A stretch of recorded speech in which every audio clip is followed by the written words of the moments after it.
Assalamualaikum semua, kami daripada kumpulan 2 dan ingin membincangkan bab 11 perdagangan antarabangsa. Asas kepada perdagangan antarabangsa. Pada keuntungan daripada perdagangan yang berasaskan faedah berbanding. Perdagangan membolehkan negara yang terlibat memperoleh faedah daripada aktiviti pengkhususan dalam pengeluaran dan perdagangan. Berikut adalah contoh kemungkinan pengeluaran bagi dua buah negara. Untuk kesimpulannya, bagi Thailand, untuk mendapatkan 1 tan getah, mereka terpaksa melepaskan 2 buni beras. Manakala untuk mendapatkan 1 buni beras, mereka harus melepaskan 1/2 tan getah. Manakala untuk negara Malaysia pula, mereka terpaksa untuk mendapatkan 1 tan getah, mereka terpaksa melepaskan 1/2 buni beras. Manakala untuk mendapatkan 1 buni beras, mereka terpaksa melepaskan 2 tan getah. Berdasarkan jadual 11.1, Malaysia boleh mengeluarkan 2 tan getah sebagai menggantikan pengeluaran 1 buni beras. Oleh itu, harga 1 tan getah sama dengan setengah buni beras atau harga 1 buni beras sama dengan harga 1 tan getah. Andaikan sebelum berdagang, ada pertukaran pengeluaran getah dan beras seperti berikut. Malaysia 2 tan getah untuk 1 buni beras, Thailand 2 buni beras untuk 1 tan getah. Kedua-dua negara memperolehi keuntungan dengan berdagang sekiranya mereka menunjukkan kepada pengeluaran barangan yang lebih cepat dan seterusnya berdagang dengan kadar pertukaran 2 tan getah nisbah 1 buni beras dan 1 tan getah nisbah 2 buni beras. Malaysia mendapat untung dengan mengeksport getah dan mengimport beras pada kadar pertukaran 1:1. Ia hanya perlu menukarkan 1 tan getah untuk mendapatkan 1 buni beras, sedangkan sebelum berdagang ia perlu menukarkan 2 tan getah untuk mendapatkan 1 buni beras.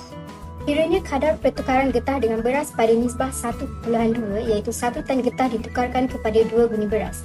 Pada kadar ini, Malaysia mendapat untung yang paling banyak kerana dengan menukarkan hanya 1 tan getah, ia memperolehi 2 buni beras. Sedangkan sebelum perdagangan, ia perlu dilepaskan 2 tan getah untuk mendapatkan 1 buni beras. Manakala, Thailand tidak memperolehi apa-apa keuntungan kerana kadar pertukaran tersebut sama dengan keadaannya sebelum berdagang. Dan pula beroleh keuntungan dengan mengeksport beras dan mengimport getah.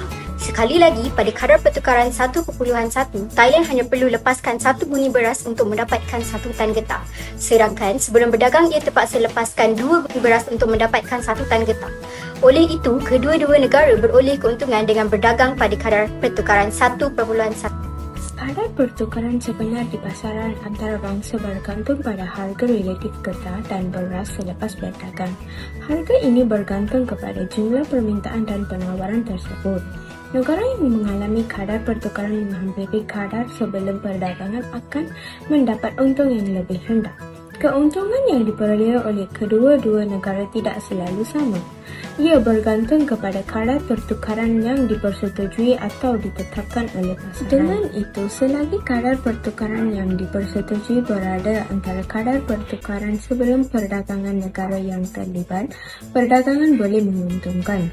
Nisbah kadar pertukaran dikenali sebagai kadar syarat perdagangan. Ia menentukan bagaimana keuntungan tersebut diagih antara rakan dagangan.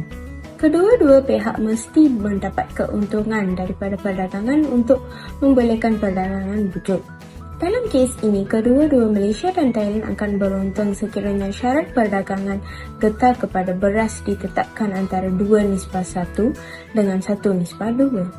Kadar syarat perdagangan bagi perdagangan yang berasaskan harga barang adalah penting untuk memberi gambaran mengenai harga ekspor dan import sesebuah negara. Ia merupakan indeks harga ekspor dibahagi dengan indeks harga import dan kadar syarat perdagangan 100 dalam tahun asas.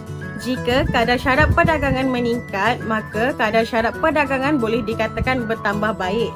Ini kerana kurang ekspor yang perlu dijual untuk mendapatkan kuantiti import yang sama. Perubahan permintaan dan penawaran import dan ekspor dan juga perubahan kadar pertukaran akan menyebabkan kadar syarat perdagangan berubah.